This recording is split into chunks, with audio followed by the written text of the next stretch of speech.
Yeah, sure it is, Bottles.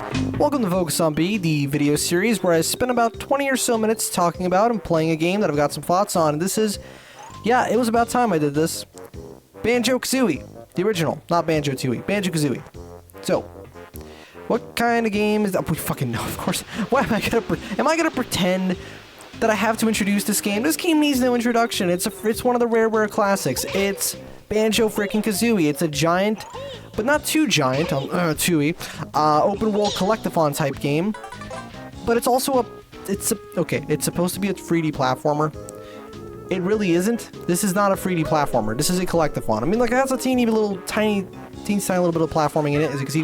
Whoa, I made a jump, and I didn't fucking make it. So now I gotta do it again. Wee. So, I think, have I expressed opinions based on this game before? There's a potential that I have. Most likely me stating that I'm actually not the biggest fan of it. And here's the thing. This is actually a fantastic game. I'm not in any way... Falling damage should never be in a... Okay. I know, this game came out This game came out like 30 years ago. I get it. You know what I noticed, by the way? Notice how the portrait for Banjo-Kazooie, it looks kind of like, you know... It looks all CG, but like obviously not in real time because they can't do that. For some reason, for Banjo-Tooie, they made it like really shitty. They just used the in-game models, but pre-rendered again. Get the fuck up there, Kazooie. Jesus Christ. Okay, so you're gonna want to wait for the thing. Actually, can't I just kind of crawl underneath? Oh, I can't. That's fucking stupid. I'm gonna load a state. There you go. Haha. Now Bottles is gonna tell me that I gotta find the move again, aren't I? Isn't he? Yeah, so... Structurally, this game's actually quite simple. You collect your jiggies, you do stuff to get the jiggies, and you get the music notes to not only track your progress through the stage, but also to unlock more areas, which allow you to get, like, within the hub world, to find more jiggies. So basically you have two collectibles, functionally. This isn't the rare replay version, where they changed the way the music notes work, to make it so that you don't actually have to collect all of them. See here, it was like a memory issue or something with the N64 version. So that's why they couldn't do that. How am I supposed to get past this guy? I think I just kind of let him attack. He bites, and gets the fuck out. There you go. Now let's see if the camera's gonna let me progress. You know, honestly, the billboard sprites here for the music notes look really good. Like, they look way too high res for what they really are. Whoa, golden feather. What's this do? I actually have no idea. Lucky you. I'm in invulnerability. It's God mode. Cool. So that's what this area was for. Now let's try and hover so I don't take any fall damage. There you go. So what can I not deny about this game? It's just charming as fuck. It's so well produced. Everything looks really great. Sounds really great. Even in the freaking main menu, there's a chiptune, like, NES style version of the game's music playing in one of the file select. How do I change the camera? I can never figure out how the camera works in this game. Honestly. Okay, so you turn it around like that. It's like almost Mario 64, but actually a little better because it's not quite as stubborn. Except, oh fuck me. Jesus Christ, that is retarded. No, you can't. You can't do that. You can't have me fall off and take damage and take fall damage. You either have me just fall off and be like, fuck, well, you fell off, that's your punishment. Or you take some damage, but you don't fall off. Or you fall and you don't take fall damage. Okay, wait. Chomp, chomp, chomp. So I'm just gonna try and get a couple jiggies while just talking about this game. So, I've played through a couple stages, as you can tell by the fact that I'm in one of the later levels now. And my impressions are that, well, there's a lot of really great things here. Absolutely. God, that is loud. For example, as I said, the production values, the aesthetic, just the art direction, the gameplay is solid. The controls are actually a lot better than I once thought they were, to be honest, and they're actually pretty snappy, pretty smooth. You unlock moves at a pretty good pace. I personally would rather have you just have everything unlocked from the start, rather than having to gain a bunch of abilities. I know it's like it instills a sense of progress, but at the same time, it's just more fun to have a more versatile character from the start, I guess. I'm not sure exactly what my problem with that is, but that's just a preferential thing. But still, every level has to do with a bunch of really cool and fun and creative things. The boss fights are really easy. I'm actually a huge fan of that because I think boss fights don't belong in video games. Okay. if your game is centered around a combat system, then I guess boss fights make sense. But if your game is centered around a movement system, which in no way... Oh, there's water here. Which in no way really constitutes good fighting, then... constitutes... What's the word? It's not conducive to a good fighting experience, then don't fucking bother. This game's like, yeah, screw it. We're gonna have some guys there because they expect us to put them in, but they're really easy. What else do we have that is worth noting? Other than the awesome level themes, I really like Treasure Trove Cove. I think that one looks really, really fun. The first level was also pretty iconic. I think the main theme is just a little bit too goofy sounding. Voice crack. Anyway, except that I don't remember any of the fucking music. I actually have no idea what Treasure Trove Cove sounds like. What was it? Bump it up, dump it up, bump it up, something like that. Whatever. Basically, it's a bunch of music reused from. Okay, everyone. Did you know gaming? This game was supposed to be Project Dream. Yes, we know. Oh my God, this guy's. Wait a second. I could have sworn this guy was from Banjo-Tooie. Like, you know, Rusty Bucket Bay. I'm Clanker, which is garbage grinder. Clanker, not like dirty water. Ah, that's a hint. Our first thing we have to do in the level is find a way to make the water clean, I imagine. Now, in typical 1998 3D video game fashion, I'm assuming that means it is going to involve a series of steps, which is built into the game. I can guarantee you that because Nintendo were ahead of Rareware. They were ahead of their time. They invented Google Chrome. So what you do is you open Google Chrome and you find out what the fuck, or Mozilla, I guess, I don't know. And you find out what to do. Nah, just kidding. I'm actually not going to do that because I don't want to ruin the surprise. Whoa, look at that. Is that a... But, oh no, I can't. Oh, these assholes. They put it in such a way as I have to find a higher leverage point. Like, I can't just fucking get the extra life. Granted, you don't really need it because save states. It doesn't do that when I save. It only does that when I load. I just wanted to show that I'm using them because of course I would be using them. Like Banjo-Tooie got rid of them. Therefore, Rare himself said lives are not necessary. So, how the fuck do I get anywhere? I use the camera, right? Oh, fuck. That's what JonTron was talking about 11, 12, 13 years ago. Damn, he's actually got blood on him. But he's made of metal. You know, Grunty seems like the kind of character who would intentionally just paint blood on him just to look edgy. I kind of like Grunty as a character, actually, but I guess that's the whole point. She's supposed to be like one of those you love to hate, but it's like kind of a, I don't know, like a bad person, but you like the how the fuck do I... There you go. These are your... Essentially, the game's way of saying, look, we understand there's no point in a damage system. Let's just give you a bunch of health when there's, like, any possible threat somewhere. And it sounds like does it sound like I'm being negative? I like this game, actually. I can't say that I adore games of this kind, mainly because I never feel like I get any closure when I do anything. Like, I like to have a linear stage where I feel like I've completed it and it's like, that's it. That's the end of that part, end of that chapter. Here it's like, for one, I have absolutely no idea where I'm going. Not a fucking Scooby-Dooby-Doo. Where are you? Not a clue. No idea what I'm supposed to do. Oh, I know what I'm supposed to do. I'm supposed to drain the water. No, not drain the water, but make the water clean, I think. Because he's like, me no like dirty water. So, yeah, I figured out what happened. I knew that he comes out of that thing, but I was like, fuck it. Hey, no, hold on, wait a second.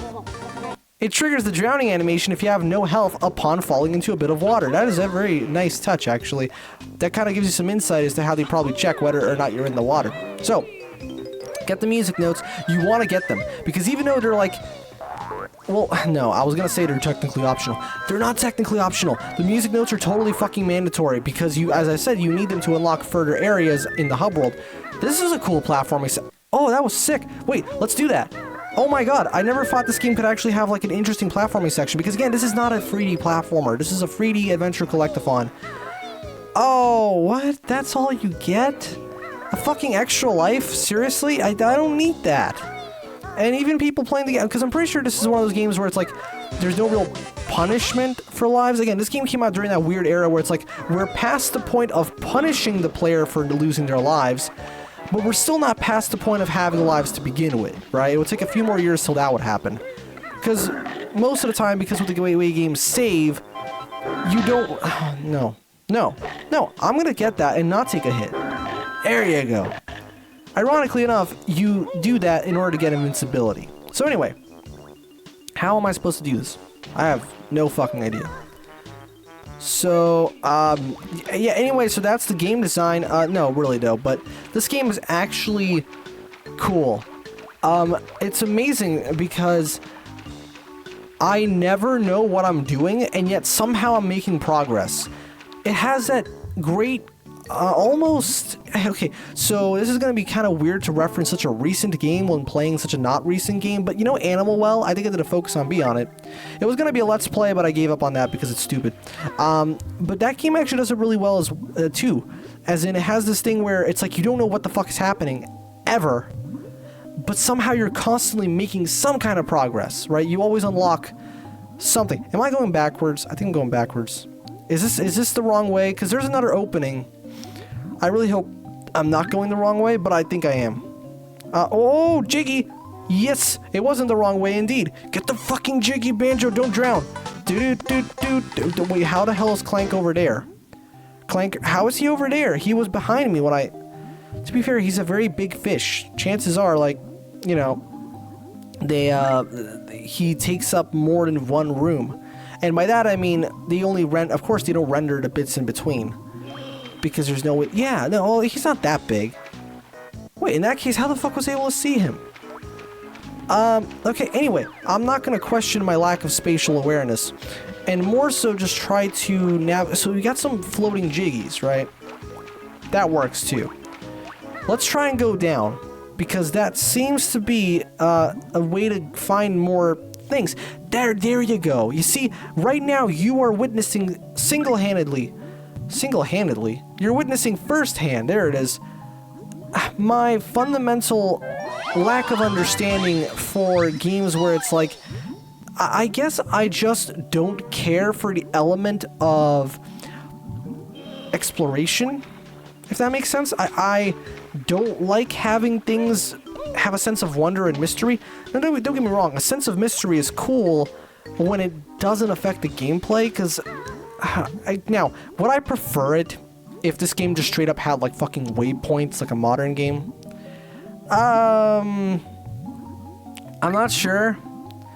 It would make it... I guess I would kind of prefer it because I like knowing exactly where to go at all times. But to be fair, that's what the internet's for. I could just look it up because let me tell you, there's probably like 20 billion really good guides, right? That tell you exactly what the most optimal route for every single stage is to get as many jiggies as possible in the shortest amount of time. Except that, okay, why did I pick the fucking water levels? No, we're sticking with it, but really, why did I pick the water level for this? I mean, like, hold on. We've already been through there, but what about this section? Hold on, have I been here? The problem is I have no idea where I've been and where I haven't been, so I'm most likely going to end up traversing an area that I've already visited before. Oh, no, I haven't. That is my favorite sound effect in the entire game. No, that's great. That's absolutely... Seriously, this game's sound effects actually are iconic. There's a reason why every single fucking YouTuber ever uses... You know, that fucking... Ah, there's a pipe. I see a pipe under there. You know what? I bet that pipe has something in it that I need. They probably put either a jiggy or some music notes in there. Oh, some health. Well, I don't need health. Look at my face. You can tell that I'm full health because of that. But they definitely they've put some stuff in here. They've put a golden... See, okay. Oh, man, I don't want to say... Because it's like... Funnily enough, it's something I've grown out of, this whole exploration thing. I loved exploring game worlds when I was a kid. I used to play Hot Wheels International, which I now have learned that is apparently not as good as the original Cars game, but I don't care. It's the one I grew up with, so it's the better one. Because my nostalgia destroys your logic. But anyway, and so I actually really loved exploring the hub worlds and looking for, you know, lightning bolts, like those Lightning McQueen icons. That was just the best thing. I love doing that so much. now, I don't know, my tastes have changed, I guess. I can still appreciate like a really good game in its heart. Oh, what the fuck? Snippet. Mutants are we. Jigsaw is ours. Fight us, you must. Okay. I'm just gonna collect the fucking music notes and leave, okay? Or I do have to. Do I actually have to fight them? I mean, I guess I can. I imagine it. Gee, I wonder which game mechanic I'm supposed to utilize for these guys. Okay, I gotta admit, it's not that hard to figure out what to do. Don't let this whole video be me like saying, I don't understand game. No, this game's actually really good, and I kind of understand it. I just would rather, you know what would be pretty sick? Wait a second. I realized I can do it myself. You know what I could do? I should just take Banjo and just rip the model and make a bunch of pre-rendered sprites of him moving around and just make a 2D platformer Banjo game. No, that wouldn't be quite as unique, wouldn't it be? Yeah, maybe I shouldn't do that. I don't know, because I've always felt that it's really weird to me how Rareware just doesn't have a single 3D platformer to their name, if you really think about it. Because, like, okay, Jeff Beaton Mutant are we? I love that shit. I actually really love that jingle that plays. Because think about it. Okay, so they have Donkey Kong 64, which is a 3D collectathon adventure game. They have Jet Force Gemini, which is a third-person shooter. They have this, which is obviously not a platformer. As you can see, I'm not really platforming. I'm just kind of trying to fucking get around. Okay, I guess it is a platform. Sort of. How am I supposed to get? Oh, I'm supposed to go on the other side, right? Because it's slower. No. I got up there. What am I supposed to do? Oh, I probably have to go here. Sorry. What else do they have to their name? GoldenEye, shooter. Perfect Dark, shooter. Diddy Kong Racing game. Fucking Mario, Mega Man, Mickey Speedway. Yeah, that one's also a racing game. What else? Do they have any more shooters? They fucking Star Fox Adventures, which is obviously not a platformer. So it's like Conker's Bad Fur Day. It's not a platformer. It's just a third-person action game, fetch quest game. But there you go. You see what just happened there? I have no idea what I'm doing, and in just 17 minutes, I've acquired, while commentating at that, I've acquired 2 Jiggies. Just like that. I have no idea what the fuck is going on. I don't even know where I'm going. And just like that, I'm making some kind of progress. That is actually genius. To be able to design a level this way, where you feel completely lost and you have the sense of just not having any, you're hopeless, and yet you still do it, you still win, because it's actually a really very carefully designed game. I don't know, I really would love to play through this in its entirety. I don't think I have the time to do that, but maybe I should, because I feel like I could learn a hell of a lot from this kind of level design, which does such a good job of overwhelming you, making you feel like you have no idea where you are, and yet subtly, just completely subconsciously guiding you along with just the tiny little things, with the way the levels are built, with the way collectibles are placed. Oh, I had no... Fuck, I'm drowning, I'm dying.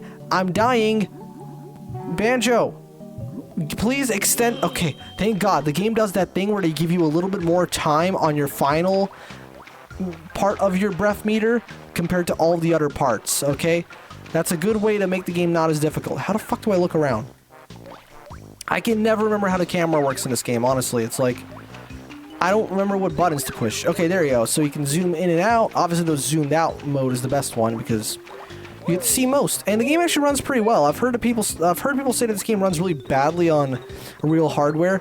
Well, this isn't on real hardware, but like I don't get it because this emulator, Project 64, is generally pretty good about being authentic to the original frame rate.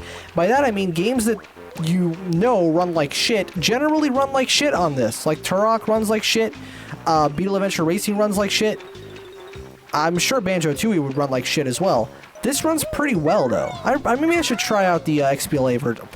Oh, I guess the rare replay version, because it's all like HD, you know, fucking... Oh, this is already HD because I'm upscaling it, but like, you know, it's got like the higher resolution by default, higher resolution assets. Also, it has widescreen and all that stuff. I really should check that out. You know, I think we should call it a day by now. Anyway, so this has been Focus on B, the video series where I spend 20 or so minutes playing a game. And Banjo-Kazooie. This game is excellent. It's clever as all hell. I don't know how to play it, but somehow I'm able to play it. You know what I mean? I don't know what I'm doing, but I'm doing it. I have no idea what I'm doing, but I do know that I'm doing it very well. Not very well. I'm not obviously like some guy who actually has played this game before and knows what they're doing, would play through with like super fast. They would already be at fucking the final level, right? What do you think this game's like speedrunning scene is in terms of like glitches and stuff like that? You think there's like BLJs and shit? Well, probably not. But anyway, I think we're gonna call it a day for now. Yep. Focus on B. This was Banjo-Kazooie, 1998, N64.